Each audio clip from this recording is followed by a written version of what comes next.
வணக்கம் நண்பர்களே. Nexa service centre. Volkswagen premium petrol vehicle. Petrol இன்ஜினில் இந்த வண்டியில் என்ன பிரச்சனை, கஸ்டமர் வீட்டு பக்கத்தில் வண்டி பிரேக் டவுன் ஆகிடுச்சு.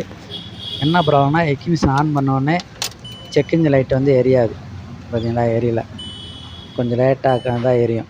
ஒரு 5 செகண்ட்ஸு கழித்து தான் வந்து அந்த செக் இன்ஜின் லேம்ப் வந்து எரியும்.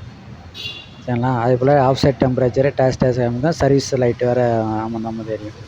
சரிங்களா. இதுதான் ப்ராப்ளம். இந்த லைட்டு லேட்டாக எரிஞ்சுன்னா இசியூ ஸ்கேனிங் ஆகாது. இசியூக்கு போகிற மெயின் ஒயரு ஏதோ ஒரு மெயின் ஒயரு கட் ஆகிருக்குன்னு அர்த்தம். அதனால் சரியாக வந்து ஸ்கேனிங்கும் ஆகாது.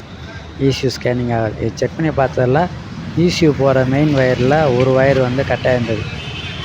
அது இசியூ பின் நம்பர் 62 நினைக்கிறேன்.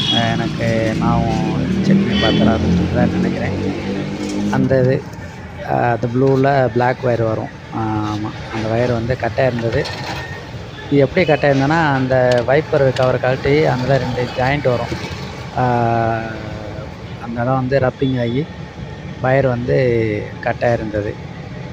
ஒன்று ரப்பிங் ஆகி ஒயர் கட் ஆகும், ஒன்று வந்து ரைட் பைப்னால் ஒயர் கட் ஆகும். இது 2 பிரச்சனைனால தான் இசியூ போகிற மெயின் வரல அப்படின்னா. இதில் வோல்க்ஸ்வாகனில் பெரும்பாலும் இந்த ப்ராப்ளம் வருது.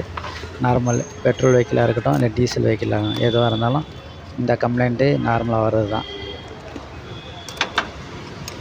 பேட்ரி கழட்டி ஒயரை ஜாயிண்ட் அடிச்சுட்டு பேட்ரியை டைட் பண்ணிட்டு இப்போ சாவி ஆன் பண்ணி பார்க்குறோங்க. அவங்க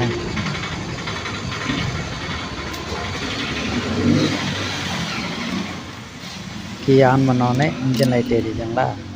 நல்லா வண்டி ஸ்டார்ட் பண்ணேன், இன்ஜின் லைட் ஆஃப் ஆயிடுச்சு. சரிங்களா. இப்போ திரும்ப ஆஃப் பண்ணிட்டு திரும்ப ஸ்டார்ட் பண்ணோம்னா செக் இன்ஜின் லைட் எரியுது. இன்ஜின் ஸ்டார்ட் பண்ணோன்னே செக் இன்ஜின் லைட் ஆஃப் ஆயிடுச்சு.